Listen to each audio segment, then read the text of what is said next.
سب لوگ گھر واپس آ چکے تھے۔ سورج اسی آب و تاب سے اپنے شعلے برسا رہا تھا۔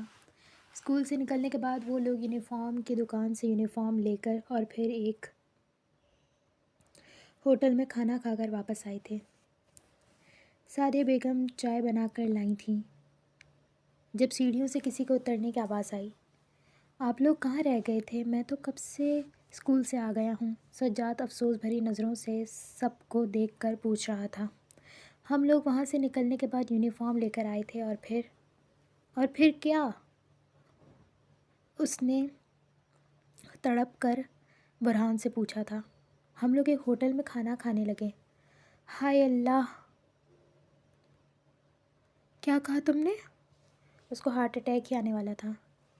ارے ہاں، کھانا اتنا مزے کا تھا میں تو بھول ہی نہیں پا رہا۔ برہان آج عادت سے زیادہ بول رہا تھا۔ کیا کہا تم نے؟ امی؟ یہ کیا کہہ رہا ہے؟ مگر برہان بولتا گیا۔ ہائے، اتنے اچھے کھانے تھے، مجھے تو نام ہی یاد نہیں رہ رہا کیا کیا ڈشز تھیں، بٹ بہت اچھی تھیں۔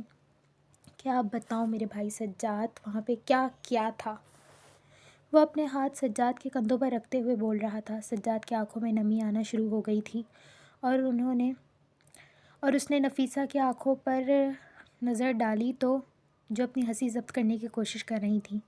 بار بار سب پر نظر ڈال کر وہ اب کراچی کو اپنے آنسوؤں سے ڈبانے ہی والا تھا جب سعدیہ بیگم کی آواز آئی تھی۔ میرا بیٹا سجاد، ہم تمہارے لیے بھی لائے ہیں، یہ دیکھو، جلدی سے چلو آجاؤ اور کھا لو۔ سجاد کی آنکھوں کی نمی فوراً ہی دور ہوئی تھی، وہاں پر چمک نے اپنی جگہ لے لی تھی۔ سجاد صاحب بے نیازی سے ٹیبل پر بیٹھ گئے تھے۔ کسی کو نہیں فکر میری سوائے میری امی کے، وہ شکوہ کرتے ہوئے ایک نوالا اپنے منہ میں ڈال چکا تھا۔ خدا کا خوف کرنا چاہیے، ہم سب لوگوں کو اگر تمہاری فکر نہ ہوتی نا تو ہم لوگ نہ لاتے۔ ہاں ہاں، پتہ ہے کتنی فکر تھی، اللہ معاف کرے، پتہ نہیں وہاں پہ کیا کیا کھا کر آئے ہیں، میرے لیے سادہ سا سالن لائے ہیں، پھر بھی کیا کروں، کھانا تو پڑے گا۔ وہ ایک ایک نوالا کھاتے ہوئے شکوے کرے جا رہا تھا۔ اب کی بار برہان کی آواز آئی تھی۔ یا تو تم پہلے کھا لو یا تو شکوے کر لو۔ سجاد کھا جانے والی نظروں سے اس کو دیکھ کر اور پھر کھانے کی طرف متوجہ ہو گیا۔ احمد، اتنی جلدی کیا ہے؟ ہم بعد میں چلے جائیں۔ بعد میں چلے جائے گا۔ احمد شاہ عبداللہ کے ساتھ ہوٹل دیکھنے کے لیے جا رہے تھے جہاں پر انہیں نوکری ملی تھی۔ نہیں سعدیہ، میں آج جا کے دیکھنا چاہتا ہوں وہاں کا ماحول، وہاں کے لوگ، تاکہ میں بہت جلدی وہاں پر کام سیکھ سکوں۔ احمد، وہ ایک منت بھری آواز میں بولی۔ انہوں نے پیار سے سعدیہ بیگم کے دونوں ہاتھ اپنے ہاتھ میں تھامے اور پھر بولا، سعدیہ، کیا تمہیں لگتا ہے کہ میں نہیں سمجھ پا رہا کہ تم مجھے کیوں روک رہی ہو؟ سعدیہ بیگم نے اپنی نظریں ان کے جوتوں کی طرف کر لیں۔ تمہیں یہی فکر ہے نا کہ میں پورا دن وہاں پر محنت کروں گا، وہاں پر اپنا خیال بھی نہیں رکھوں گا، مگر مجھے یہ کام کرنا ہے سعدیہ۔ اللہ کا شکر ادا کرو کہ اس نے ہر حال میں ہمیں خوش رکھا ہے۔ میں پہلے بھی تو محنت کرتا تھا، بس فرق اتنا ہے کہ پہلے میں پیسے دیتا تھا اور اب میں پیسے لوں گا۔ سعدیہ بیگم لاجواب ہو چکی تھیں۔ انہوں نے جب اپنی پلکیں اٹھائیں تو ان کی آنکھوں میں نمی تھی، ایک آنسو جو ابھی ان کے گالوں پر گرنے ہی والا تھا۔ احمد شاہ نے اپنی انگلی پر لے لیا تھا، پھر سعدیہ بیگم کے سامنے کھڑے ہو کر بولے، سعدیہ، یہ آنسو بہت قیمتی ہے اور میرے لیے اس سے بڑی تکلیف کی کوئی بات نہیں ہوگی کہ تم میرے سامنے میرے لیے اتنے قیمتی آنسو ضائع کر رہی ہو۔ میں بہت ہمت کر کے تمہیں دکھا رہا ہوں، میں بہت ہمت سے تمہارے سامنے کھڑا ہوا ہوں، تم کیا میری ہمت توڑو گی؟ وہ ان کی آنکھوں میں آنکھیں ڈال کر بول رہے تھے۔ سعدیہ بیگم نے اپنے دونوں ہاتھوں سے اپنے گال پر آئی ہوئی نمی کو صاف کیا۔ تم میری طاقت ہو اور مجھے میری سعدیہ پر یقین ہے کہ وہ میری کمزوری کبھی نہیں بنے گی۔ سعدیہ بیگم ہلکا سا مسکرا دی۔ احمد، میں آپ سے بہت محبت کرتی ہوں، میں ہمیشہ آپ کی طاقت بنوں گی۔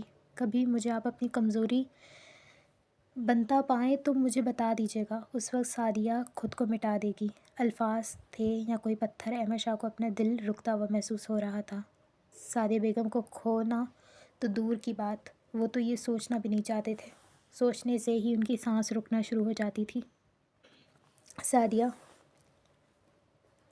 میں تمہیں کبھی نہیں چھوڑ کے جا سکتا، نہ تم مجھے چھوڑ کے جاؤ گی۔ ان کے الفاظ میں محبت صاف طور پر دیکھی جا سکتی تھی۔ کچھ ہی پل بعد وہ دونوں کراچی کے ایک مہنگے ترین ہوٹل کے سامنے کھڑے ہوئے تھے۔ باہر سے وہ ہوٹل بہت مہنگی لگ رہی تھی، ایسی تھی کہ کوئی غریب تو سوچ بھی نہیں سکتا تھا۔ ایسے ہوٹل اکثر غریبوں نے ڈراموں میں ہی دیکھے ہوں گے۔ اسی ہوٹل کے پاس کافی گارڈز موجود تھے۔ یہاں پر صرف امیر اور مشہور لوگ ہی آتے ہوں گے یا سیلیبریٹیز وغیرہ، کیونکہ یہاں کی ایک ایک چیز بہت مہنگی تھی، یہاں تک کہ یہاں کا پانی بھی بہت مہنگا تھا۔ کہنے کو تو وہ ایک پبلک ریسٹورنٹ تھا، مگر وہاں پر پبلک ساری افورڈ نہیں کر سکتی تھی آنا، یا تو وی آئی پی یا تو سیلیبریٹیز ہی وہاں پر آنا افورڈ کر سکتے تھے۔ وہ دونوں اپنا تعارف کرواتے ہوئے اندر کی جانب چلے گئے۔ وہ ابھی ویٹنگ ایریا میں ویٹ ہی کر رہے تھے کہ گارڈ نے انہیں روکا۔ کس سے ملنا ہے آپ کو؟ گلزار شاہ سے۔ عبداللہ نے نام بتایا تو ایک پل کے لیے احمد شاہ حیران رہ گیا۔ گلزار حسین؟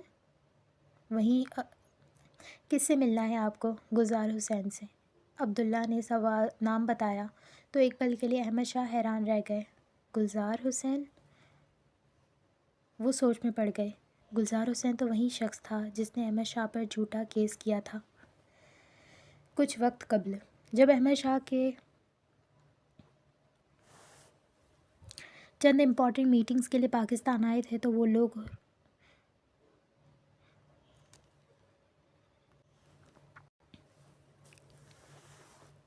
اور وہاں پر ان کے کچھ کلائنٹس بھی آنے تھے۔ احمد شاہ کام میں اتنا مصروف تھے، انہوں نے ایک ریسٹورنٹ بک کیا جہاں پہ انہیں کھانا کھانا تھا۔ وہ ان کے ساتھ کھانا کھانے میں مصروف ہو گئے۔ احمد شاہ آفس میں تھے جب انہیں خبر ملی کہ ان کے جو کلائنٹس آئے ہوئے تھے ان کی قیمتی چیزیں چوری ہو گئی ہیں۔ احمد شاہ نے پوری تحقیقات نکالی تو پتہ چلا کہ اس ہوٹل کے مالک یعنی گلزار حسین نامی شخص ہے۔ احمد شاہ نے اسے آفس میں بلایا تو کچھ ہی پل بعد وہ احمد شاہ کے سامنے صوفے پر ٹانگ رکھے موجود تھا۔ ہیلو مسٹر احمد، ہماری ایسی قسمت کہ احمد شاہ نے ہمیں خود اپنے پاس بلایا ہے۔ احمد شاہ اپنے ذہن پر زور دے رہے تھے۔ کیا واقعی میں اس شخص سے پہلے کبھی وہ مل چکے تھے؟ مگر ان کے ذہن میں ایسا کچھ یاد نہیں آ رہا تھا اور ان کا ذہن انہیں بہت بڑے نام میں جواب دے رہا تھا۔ گلزار حسین سمجھ چکا تھا تو خود ہی بتانا شروع ہوا۔ میرا بیٹا اپنے دوستوں کے ساتھ گاڑی ڈرائیو کر رہا تھا جب غلطی سے وہ گاڑی ایک ریڑھی سے ٹکرا گئی۔ احمد شاہ کو گویا باتیں یاد آنے لگیں۔ وہاں پر ہلکا سا نقصان ہوا تھا، مگر اتفاق سے وہاں پر آپ بھی موجود تھے۔ میں اس وقت پاکستان میں نہیں تھا تو اس کا نقصان یہ ہوا کہ میرے بیٹے کو 2 ہفتے تک جیل میں رہنا پڑا۔ میں نے وہاں پر بیٹھ کر بہت کوشش کی مگر اسے نکال نہیں پایا، کیونکہ ان کا یہی کہنا تھا کہ اگر پولیس نے کسی بھی دباؤ میں اس کو رہا کیا تو سب کی جاب چلی جائے گی۔ جب ان سارے معاملات پر غور کیا تو آپ کا نام سامنے آیا۔ یہ کیسز ساری باتیں آپ نے کروائی تھیں، تبھی سے میرے دل میں یہ حسرت تھی کہ میں آپ سے ملوں۔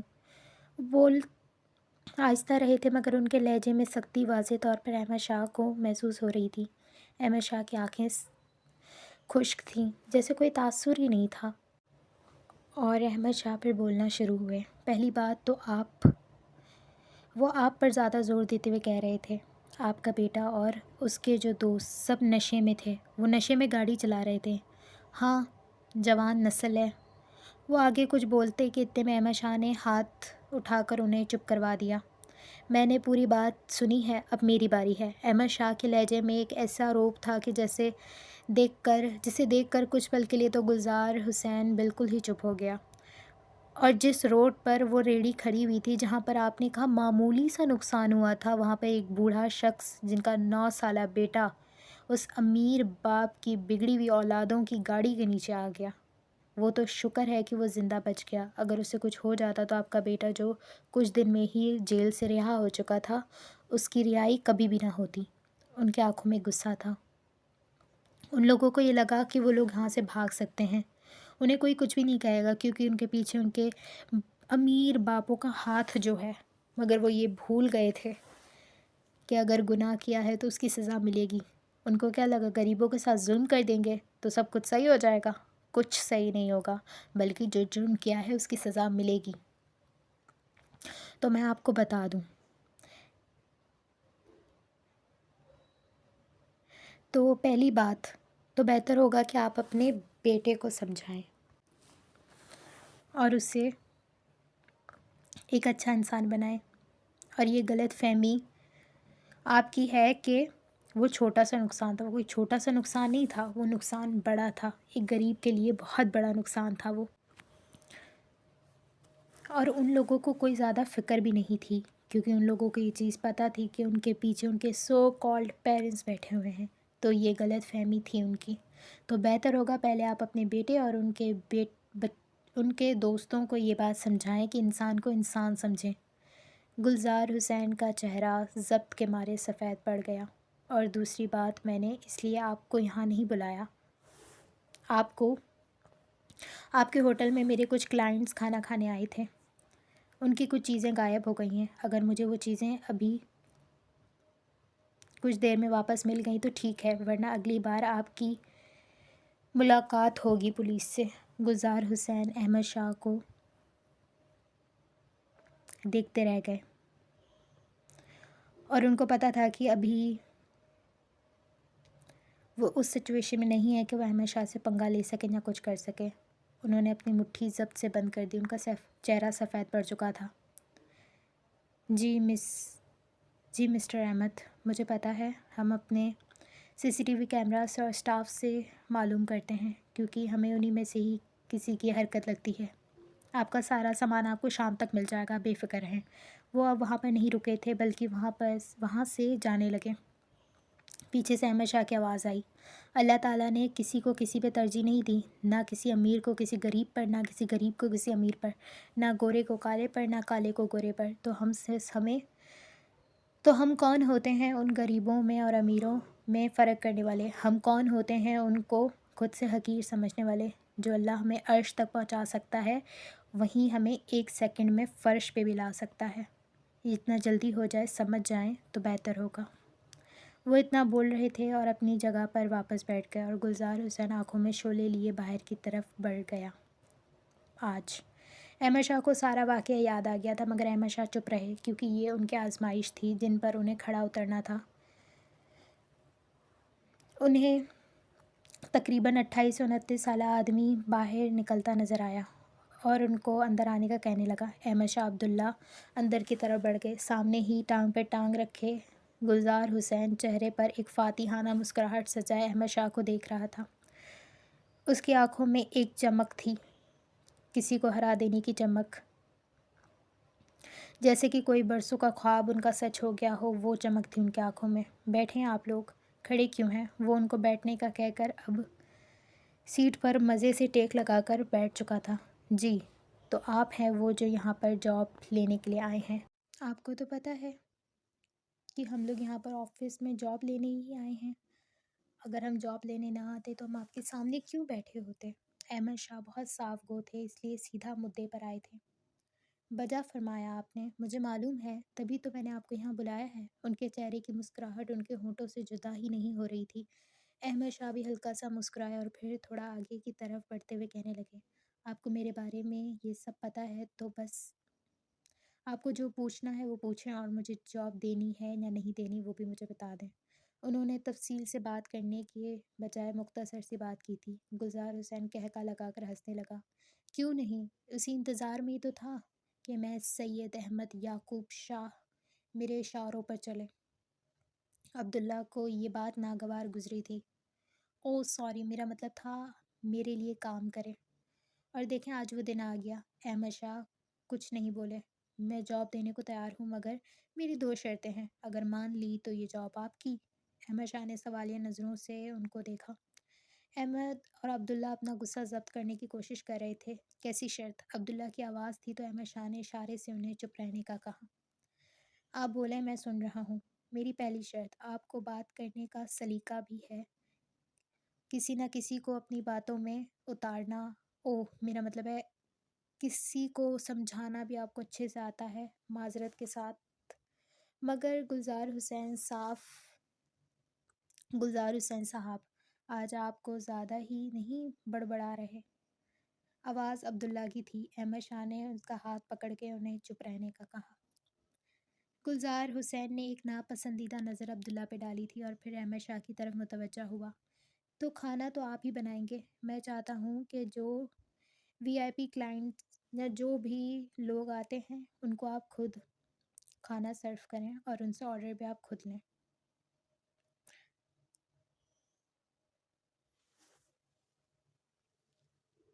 مختصر سا یہ کہ ہم چاہتے ہیں کہ آپ یہاں ویٹر کی بھی جاب کریں۔ ان کی بات پر عبداللہ چونکا تھا، لیکن یہ تو بات نہیں ہوئی تھی، بات تو یہاں شیف کی ہوئی تھی۔ عبداللہ کو غلط بیانی پر غصہ آ رہا تھا۔ گلزار احمد شاہ کی آنکھوں میں دیکھ رہا تھا۔ تو آپ جانتے ہیں کہ میں لوگوں کی تو آپ چاہتے ہیں کہ میں لوگوں کی نظر میں آؤں، لوگوں کو پتہ چلے کہ احمد شاہ کے حالات اتنے خراب ہو گئے ہیں کہ وہ ایک ہوٹل میں ویٹر کی جاب کر رہا ہے۔ گلزار حسین ہنسنے لگا۔ ارے نہیں، آپ کو غلط فہمی ہو رہی ہے۔ میں چاہتا ہوں لوگوں کو پتہ چلے کہ ہمارے پاس اتنے قابل ہونہار ویٹرز ہیں۔ قبول ہے تو مجھے بتا دیں۔ احمد شاہ نے انہوں نے احمد شاہ کو دیکھا۔ قبول ہے۔ احمد شاہ نے بس اتنا ہی بولا۔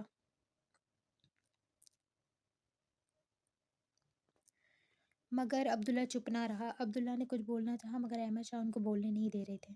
دوسری، احمد شاہ پوچھ رہے تھے، دوسری شرط یہ کہ ہر سنڈے کو میرا بیٹا اپنے امیر دوستوں کے ساتھ یہاں پر کھانا کھانے آتا ہے۔ وہ اپنے فرمائش کا کھانا بنواتا ہے اپنے دوستوں کے لیے بھی۔ تو سنڈے والے دن بھی آپ کو آنا ہوگا اور خاص طور پر میرے بیٹے کی پسند کا کھانا بنانا ہوگا، اور وہاں پر جو ان کے امیر باپ کے جو بیٹے ہوں گے ان کے لیے بھی بنانا ہوگا۔ احمد شاہ مطلب سمجھ چکے تھے۔ وہ مسکرا رہے تھے۔ مجھے کل سے ہی آنا ہے یا پھر آج سے؟ وہ بول رہے تھے۔ نہیں، آپ کل سے آ سکتے ہیں، کوئی مسئلہ نہیں۔ احمد شاہ شکریہ کہتے ہوئے باہر کی طرف بڑھ گئے تھے۔ ساتھ میں عبداللہ نے ایک خونخوار نظر گلزار حسین پر ڈالی تھی۔ گلزار حسین خوش بھی تھا اور حیران بھی۔ خوشی اتنی تھی کہ احمد شاہ کو اپنے سامنے جھکتا ہوا آج دیکھ لیا تھا، اور حیران اس بات پہ تھا کہ ایک شخص میں اتنا ضبط کہاں سے آتا ہے۔ انہوں نے کتنا کچھ احمد شاہ کو کہا مگر وہ صبر کر گئے تھے۔ مگر وہ شخص کیسے جان سکتا ہے جن کے دلوں میں اللہ صبر ڈال دے، ان پر مصیبتوں کے پہاڑ بھی ٹوٹ جائیں تو وہ صبر کا دامن کبھی چھوڑتے نہیں۔ وہ لوگ واپس گھر آ چکے تھے۔ سعدیہ بیگم صحن میں بیٹھی کچھ کپڑے بنا رہی تھیں۔ نفیسہ بھی وہاں پر ان کے ساتھ ہی بیٹھ گئی تھی۔ احمد شاہ اور عبداللہ کو آتا دیکھ کر وہ دونوں کھڑی ہوئیں۔ السلام علیکم۔ آ گئے آپ لوگ؟ کیسا رہا دن اور وہاں پہ سب ٹھیک تھا؟ بولنے والی نفیسہ تھی۔ احمد شاہ مسکرا کر سلام کا جواب دے کر بولنا شروع ہوئے۔ ماشاءاللہ بہت اچھا تھا، کل سے ہی مجھے جانا ہے اور جگہ بھی بہت اچھی ہے۔ احمد شاہ کے برعکس عبداللہ کا چہرہ مایوسی بھرا لگ رہا تھا۔ عبداللہ بھائی کچھ ہوا ہے؟ سعدیہ بیگم پوچھ رہی تھیں۔ ارے نہیں بھابھی، کچھ بھی نہیں ہوا، بس کچھ باتیں یاد آ گئیں اس وجہ سے۔ احمد شاہ نے سختی سے انہیں بولا تھا کہ وہاں پر جا کے وہ کوئی بھی بات نہ بتائی جائے۔ میں بہت تھک گیا ہوں، میں آرام کرنے جا رہا ہوں۔ عبداللہ کا صبر جواب دے چکا تھا، اس لیے آنسو اب جیسے ہی گرنے والے تھے اور ان کو ان عورتوں کے سامنے وہ نہیں گرانا چاہتے تھے، اس لیے بس اپنی کمزوری نہ ظاہر کرتے ہوئے اپنے گھر کی جانب بڑھ گئے تھے۔ نفیسہ سمجھ چکی تھی کہ کچھ نہ کچھ تو ہوا ہے، اس لیے وہ ان کے پیچھے چلی گئی۔ آخر ایک شوہر کو اس کی بیوی ہی بہتر سمجھ سکتی ہے اور بیوی سے بہتر کوئی نہیں سمجھ سکتا۔ برانت کہاں ہے؟ احمد شاہ کے سوال پر سعدیہ بیگم خیالی دنیا سے واپس آئی تھیں۔ وہ سجاد کے ساتھ گھر پہ ہے، ان کے گھر پہ ہے۔ ان کی کتابیں آج ہم لے کر آئے تھے، وہ تم نے اسے دے دیں؟ جی میں نے دے دیں۔ چلو، میں بہت تھک گیا ہوں، سکون چاہتا ہوں۔ ان کی آواز میں ایک درد تھا۔ سعدیہ بیگم سمجھ چکی تھیں۔ وہ صحن میں رکھے ہوئے چارپائی پر لیٹ چکے تھے۔ وہ احمد شاہ کے برابر میں ہی جا کر بیٹھ گئی تھیں۔ احمد شاہ کی آنکھوں میں ایک زخمی پن تھا۔ ان کے اندر ایک جنگ چل رہی تھی جس میں وہ خود کو ہارتا ہوا محسوس کر رہے تھے، مگر انہوں نے ہار نہیں مانی تھی۔ جب تک آخری سانس نہ چلی جائے وہ ہار نہیں مان سکتے تھے۔ سعدیہ بیگم نے ان کا سر محبت سے اپنی گود میں رکھ لیا، ان کے بالوں کو سہلانے لگیں۔ احمد، ہم کر لیں گے۔ اس دنیا میں ہم سے بھی زیادہ مصیبت میں اور مجبور لوگ ہیں، اللہ نے انہیں بے سہارا نہیں چھوڑا۔ تو وہ ہمیں کیسے چھوڑیں گے؟ بس یاد رکھیں کہ ہم کر لیں گے۔ ان کے جملے تھے یا کوئی مرہم۔ احمد شاہ کو اپنا زخم بھرتا ہوا محسوس ہو رہا تھا۔ ان کی گود میں سر رکھ کر انہیں سکون مل رہا تھا، وہ سکون جو انہیں کافی وقت بعد ملا تھا۔ وہ وہاں پر ہی آنکھیں بند کر کے نیند کی وادیوں میں چلے گئے تھے۔ سعدیہ بیگم ساتھ لگے پودوں کو ہی دیکھے جا رہی تھیں۔ کہتے ہیں وقت گزر جاتا ہے مگر تکلیفیں تو وہیں دل کے کسی کونے میں ہی رہتی ہیں۔ صبح کی پہلی کرن ایک خوشگوار صبح ان کے گھر پر لائی تھی۔ فجر کی نماز ادا کرنے کے بعد احمد شاہ سعدیہ بیگم قرآن پاک کی تلاوت کیا کرتے تھے۔ یہ ان کا روز کا معمول تھا۔ آج برہان کا پہلا دن تھا تو وہ بھی صبح جلدی اٹھ گیا تھا۔ احمد شاہ کو آج ہوٹل جانا تھا۔ ان کے جانے کا وقت بھی برہان سے تھوڑی ہی دیر کا تھا۔ وہ یہ بات اچھی طریقے سے جانتی تھی، اس لیے انہیں بہت جلدی ہی اٹھا دیا تھا، اور احمد شاہ کو پتہ تھا کہ انہیں جلدی جانا ہے، کیونکہ گلزار حسین کو وہ کوئی بھی ایسا موقع نہیں دینا چاہتے تھے جس سے وہ احمد شاہ پر کوئی الزام لگا سکیں۔ برہان تیار ہو گئے ہو؟ سعدیہ بیگم کی آواز پر برہان یونیفارم پہنے، بالوں میں کنگھی پکڑے ان کے سامنے کھڑا تھا۔ سعدیہ بیگم نے پیار سے اسے اپنے قریب کیا اور اس کے بال بنانے لگی۔ برہان کے بال بہت خشک تھے، اس لیے وہ ایک جگہ پر رک ہی نہیں رہے تھے۔ کچھ دیر بعد ناشتے کی ٹیبل پر وہ سب لوگ ناشتہ کر رہے تھے۔ جب ناشتہ پورا ہوا تو احمد شاہ نے برہان اور سجاد کو اسکول لے جانے کے لیے باہر نکلنے لگے۔ سجاد کے پیچھے نفیسہ اور عبداللہ بھی سیڑھیوں سے اتر رہے تھے۔ جب نفیسہ کی نظر احمد شاہ پر پڑی تو آنکھوں میں بے اختیار نمی آنے لگی۔ احمد شاہ نے ان کی آنکھیں دیکھ کر پھر عبداللہ کی طرف دیکھا جو ان کو نہیں دیکھ رہے تھے یا شاید دیکھ نہیں سکتے تھے۔ احمد شاہ نفیسہ کے سامنے آئے اور بس اتنا ہی بولے، جب تک اللہ میرے ساتھ ہے تب تک کوئی میرا کچھ بھی نہیں بگاڑ سکتا۔ لفظ تھے یا مرہم۔ ایک دم نفیسہ کی آنکھوں کی نمی گم ہو گئی۔ وہ اتنا تو اپنے بھائی کو اچھے سے جانتی تھی کہ وہ کبھی ہمت نہیں ہاریں گے۔ عبداللہ بھی احمد شاہ کے ساتھ ان کو اسکول چھوڑنے کے لیے گئے تھے۔ گاڑی اسکول کے دروازے پر رک گئی تھی۔ سجاد اپنے دروازہ کھول کر باہر نکلا، برہان کو کہنے لگا، یہ ہے میرا اسکول،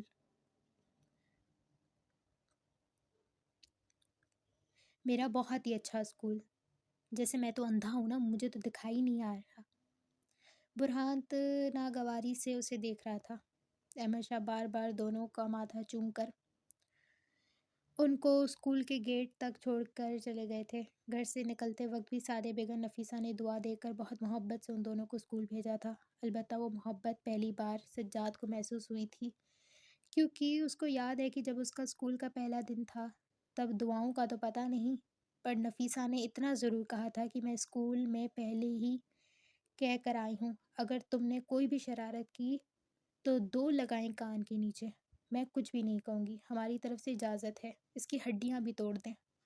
البتہ آج ان کی دعائیں دیکھ کر وہ تو حیران ہی رہ گیا تھا،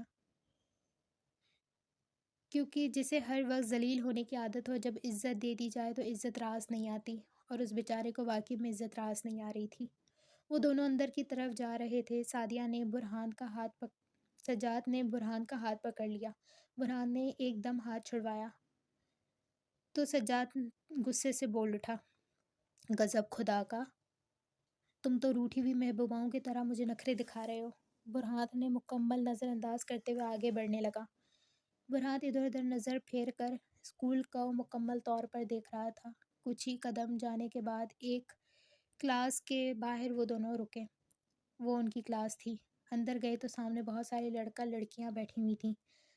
سجاد سیدھا اپنے مخصوص کرسی پر بیٹھ گیا تھا۔ البتہ برہان کا پہلا دن تھا، جس سے سمجھ ہی نہیں آ رہا تھا کہ وہ کہاں بیٹھے۔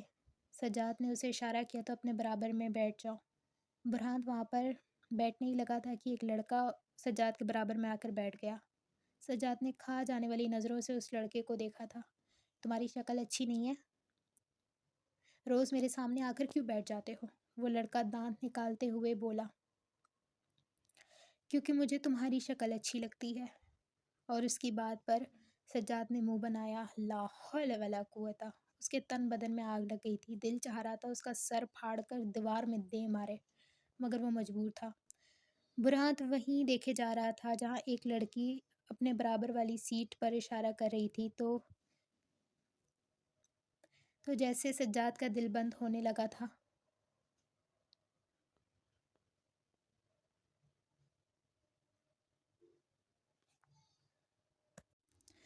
تو سجاد نے فوراً ہی ایک چیخ مار کر آواز دی، یہاں پر کسی لڑکی کے ساتھ میں مرد بیٹھنا یہ میں نہیں دیکھ سکتا۔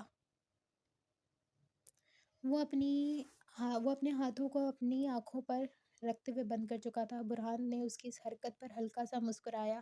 اتنے میں کلاس میں شہریار اندر داخل ہوا۔ شہریار برہان کو اپنے ساتھ بیٹھنے کا کہہ رہا تھا۔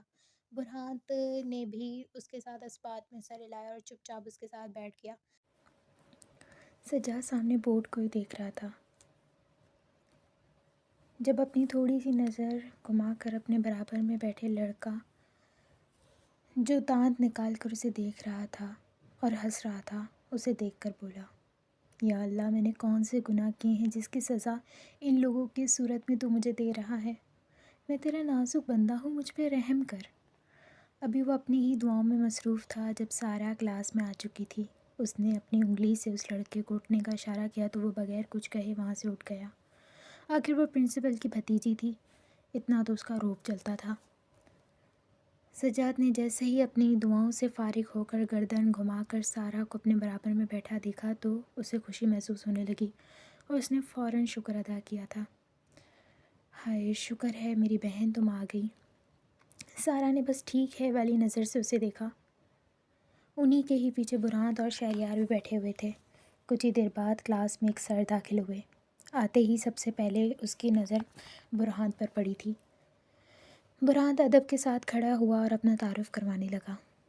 البتہ شہریار اور سجاد دیکھ سکتے تھے کہ سب لوگوں کی نظر سے برہان پر ہی تھی، اور لڑکیاں جن نظروں سے برہان کو دیکھ رہی تھیں، سجاد کا تو دل چاہ رہا تھا ان سب کی آنکھیں نکال کر کہیں پھینک دے۔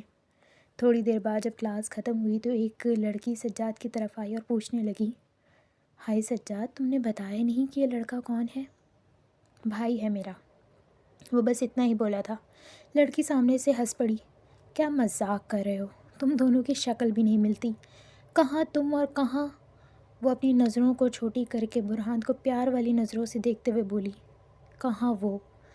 سجاد کے ہاتھ میں کینچی تھی۔ وہ تھوڑا آگے کو ہوا اور کہنے لگا، میں یہاں ہوں اور وہ وہاں ہے، اگر زیادہ بولی نا تو تمہاری چڑیل جیسے بال ہے نا کاٹ دوں گا۔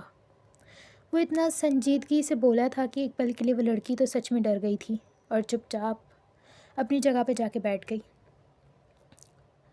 وہ ہوٹل پہنچ چکے تھے اور جیسے ہی انہوں نے ہوٹل کے اندر نظر ڈالی اور جیسا انہوں نے سوچا تھا بالکل ویسا ہی ہوا تھا۔ ہوٹل ابھی کھلی بھی نہیں تھی، وہاں پہ ابھی کلیننگ چل رہی تھی، بلکہ صاف صفائی بھی ابھی ختم نہیں ہوئی تھی۔ احمد شاہ تو اتنا تو گلزار حسین کو سمجھ چکا تھا کہ وہ اسے کیوں سب سے پہلے بلانا چاہتا ہے۔ احمد شاہ کسی سے راستہ پوچھ کر کچن کی طرف چلے گئے۔ کچن میں جاتے ہی ان کی نظر سامنے اتنے سارے کھانے پر پڑی۔ یہ سارا کھانا پھینکنے کا تھا۔ سامنے ایک 24-25 سالہ لڑکا بول رہا تھا۔ احمد شاہ حیران ہوئے، دکھنے میں وہ کھانا خراب نہیں لگ رہا تھا، پھر کیوں پھینکنا؟ وہ لڑکا ان کی نظروں کو دیکھ کر گویا ان کے سوال سمجھ چکا تھا۔ میں جب یہاں آیا تھا تو میں نے بھی یہی سوچا تھا کہ کھانا کیوں پھینکا جا رہا ہے، یہ تو ہم ان لوگوں کو دے سکتے ہیں جن کے پاس کھانے کو کوئی چیز نہیں۔ تو تب مجھے کسی نے کہا تھا جتنا کام ہے اتنا کرو، رحم دل بننے کی ضرورت نہیں ہے۔ احمد شاہ بغور اس لڑکے کو دیکھے جا رہے تھے جس کی آنکھیں ہلکی سی نم ہوئی تھیں، لیکن شاید اس کو یہ چیز نہیں پتہ تھی، شاید ان لوگوں کو ان چیز کا نہیں پتہ کہ جو کھانا ہم لوگ یہاں پہ پھینک رہے ہیں، بہت سارے لوگ اس کھانے کے لیے ترستے ہیں، لیکن یہ امیر لوگوں کو، ہم غریبوں پہ ترس نہیں آتا۔ اس لڑکی کی آنکھوں سے ایک آنسو چمک رہا تھا جو گر کر اس کے رخسار پر آ چکا تھا۔ احمد شاہ نے اس کا کندھا تھپ تھپایا۔ تھوڑی دیر بعد وہ لڑکا اس سے پوچھنے لگا، مجھے لگتا ہے آپ یہاں پہ نئے ہیں کیونکہ آپ کو پہلے کبھی نہیں دیکھا۔ احمد شاہ نے اس بات میں سر ہلایا، میرا نام حبیب ہے، مجھے یہاں زیادہ عرصہ تو نہیں ہوا کام کرتے ہوئے، لیکن کافی کچھ سمجھ چکا ہوں۔ اس نے احمد شاہ کی طرف ہاتھ بڑھایا تو احمد شاہ نے اس کا ہاتھ تھام لیا۔ میرا نام احمد ہے، آپ سے مل کر اچھا لگا۔ احمد شاہ مسکرا کر کہنے لگے تھے، اکثر یہاں پر لوگ دیکھتے ہیں جن کے کسی کی فکر نہیں، مگر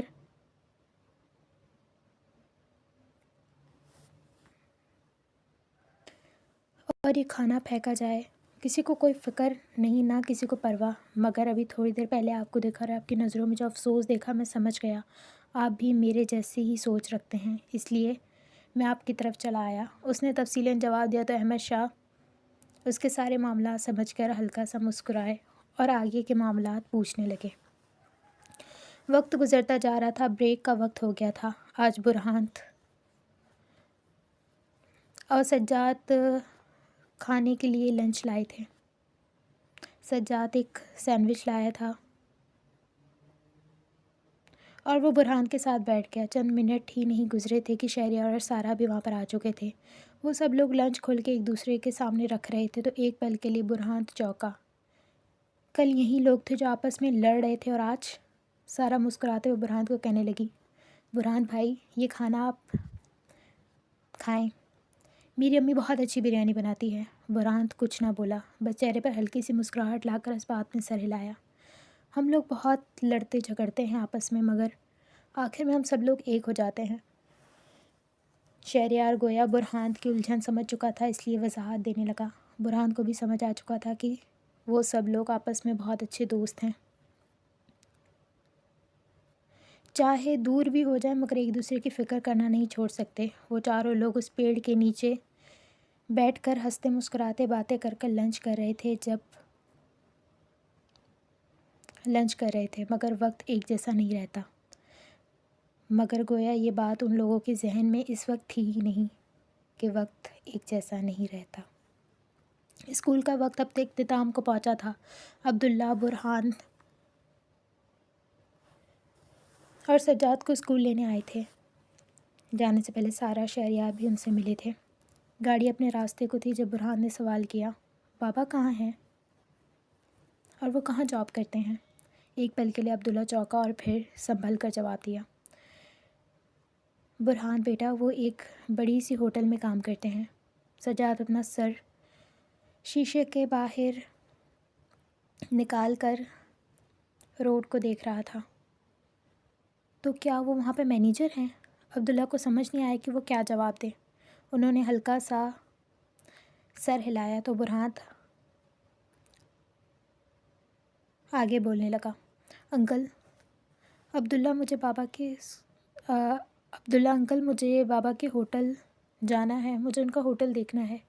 اس وقت اس کا چہرہ اتنا معصوم لگ رہا تھا کہ عبداللہ بے ساختہ اپنے دل پر ہاتھ رکھ چکے تھے۔ آج ان کا پہلا دن ہے اور ہم ابھی چلے جائیں گے تو اچھا نہیں لگے گا۔ انہوں نے بات کو گھمایا تو برہان نے اپنا سر نفی میں ہلایا، لیکن مجھے آج ہی جانا ہے۔ وہ ضدی نہیں تھا مگر نہ جانے اس وقت وہ کیوں اتنی ضد کر رہا تھا۔ ابھی آگے عبداللہ کچھ بولتا کہ اتنے میں گاڑی محلے کے اندر داخل ہو چکی تھی۔ ٹھیک ہے میں آپ کو لے چلوں گا، لیکن پہلے گھر جائیں، آرام کریں، اس کے بعد۔ عبداللہ بات سنبھال چکے تھے۔ برہان نے بھی اس بات میں سر ہلایا اور گھر کے اندر داخل ہونے لگا۔ جب ایک نظر سجاد کو سوئے پایا تو اس کے سر پر زور سے تھپڑ مارا۔ یا اللہ خیر! وہ ایک جھٹکے کے ساتھ اٹھا تھا۔ کیا ہوا ہے، قیامت تو نہیں آ گئی؟ وہ واقعے میں ڈر گیا تھا۔ ابھی تک تو نہیں آئی مگر اگر تم اندر نہیں گئے تو چھوٹی امی کو ضرور بتا دوں گا۔ چل رہا ہوں، سجاد نے دانت پیس کر جواب دیا۔ ایک تو دوست کو سارے راز پتہ نہیں ہونے چاہیے ورنہ یہی حال ہوتا ہے، ہر بات پر دھمکی دینے والا۔ لیکن اگر وہ کسی کو راز نہ بھی بتائے تو بیچارے سجاد کے چہرے سے اس کے راز فاش ہو ہی جاتے تھے، کیونکہ وہ ہمیشہ ایسا معصوم سا چہرہ بنا کر ہی رکھتا تھا جس سے انسان کو پہلے سے ہی پتہ چل جائے کہ یہ تو دکھوں کا مارا ہے، اور دکھ بھی کیا جو اس کی ماں نے ہی اسے دیے ہوئے تھے۔ ہائے بیچارہ سجاد!